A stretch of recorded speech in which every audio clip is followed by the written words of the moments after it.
બોટાદમાં જે કરદા પ્રથા નાબૂદ કરવા માટે રાજુ કરપડા સહિત આપના અનેક નેતાઓ જે તેના સમર્થનમાં આવ્યા હતા અને ત્યારબાદ રાજુ કરપડાની અટકાયત પણ કરવામાં આવી હતી તેને લઈ હવે મનોજ સોરઠિયાની પ્રતિક્રિયા પણ સામે આવી છે. વિગતે વાત કરશું. નમસ્કાર, હું છું પ્રથમ મોદી, આપ જોઈ રહ્યા છો નિર્ભય ન્યૂઝ. રાજુ કરપડાએ બોટાદમાં ઉગ્ર વિરોધ કર્યો હતો અને બાદમાં તેમની અટકાયત કરવામાં આવી હતી. તેને લઈ આપના અનેક નેતાઓ આજે બોટાદમાં મહાપંચાયત થવાની છે. તેની પહેલા તે અનેક નેતાઓને નજર કેદ કરવામાં આવી રહ્યા છે, કાં તો હાઉસ અરેસ્ટ કરવામાં આવી રહ્યા છે. તો તેને લઈ મનોજ સોરઠિયાની પ્રતિક્રિયા સામે આવી છે. આવો પહેલા તે સાંભળી લઈએ.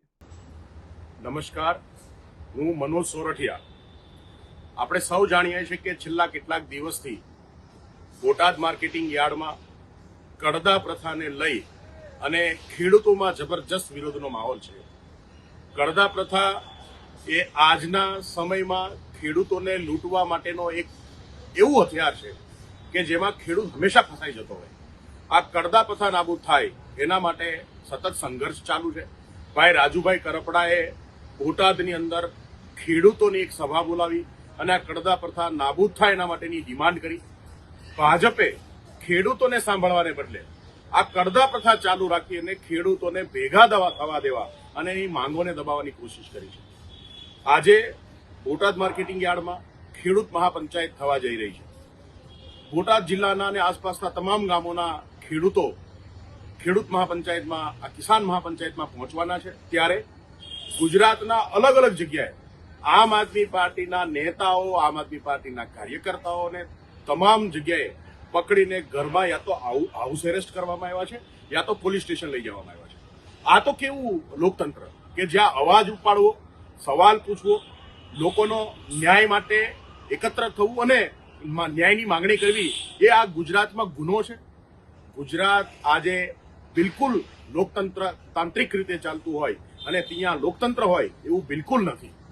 જો હુકમી ચાલે છે, ભાજપની તાનાશાહી ચાલે છે અને આ તાનાશાહીને નાબૂદ કરવા માટે આમ આદમી પાર્ટીએ કમર કસી છે અને અમે ચેલેન્જ કરીએ છીએ કે જ્યાં સુધી ખેડૂતોને ન્યાય નહીં મળે ત્યાં સુધી આ લડત ચાલુ રહેશે.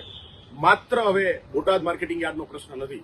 ગુજરાતના તમામ યાર્ડની અંદર જે ખેડૂતોનું શોષણ થાય છે, ગુજરાતની અંદર જે તમામ અલગ અલગ મુદ્દે ખેડૂતોનું શોષણ કરવામાં આવે છે, આ તમામ મુદ્દા સાથે ગુજરાતની અંદર આમ આદમી પાર્ટી એ સંઘર્ષના મેદાને છે અને જ્યાં સુધી ગુજરાતના ખેડૂતોને ન્યાય નહીં અપાવીએ ત્યાં સુધી જંપીને બેસવાના નથી.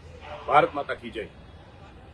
મનોજ સોરઠિયાએ ભાજપ પર આરોપ લગાવતા કહ્યું કે સરકાર ખેડૂતોની વાત સાંભળવી જોઈએ. તે ખેડૂતોની માંગને દબાવી રહ્યા છે. તેને આમ આદમી પાર્ટીનો અવાજ ઉઠાવે, જે લોકો અવાજ ઉઠાવી રહ્યા છે તેને હાઉસ અરેસ્ટ કરવામાં આવી રહ્યા છે, કાં તો તેમને જતા રોકવામાં આવી રહ્યા છે. તેમણે વધુમાં કહ્યું કે મહાપંચાયત રોકવા માટે મોટી સાજિશ ભાજપ દ્વારા કરવામાં આવી રહી છે. ગુજરાતમાં લોકશાહીનો અંત છે તેવું મનોજ સોરઠિયાનું કહેવું છે. તમારો આની પર શું અભિપ્રાય છે તમને કમેન્ટમાં જરૂરથી આપજો અને અમારી ચેનલ નિર્ભય ન્યૂઝને લાઇક, શેર અને સબસ્ક્રાઇબ કરવાનું ભૂલશો નહીં.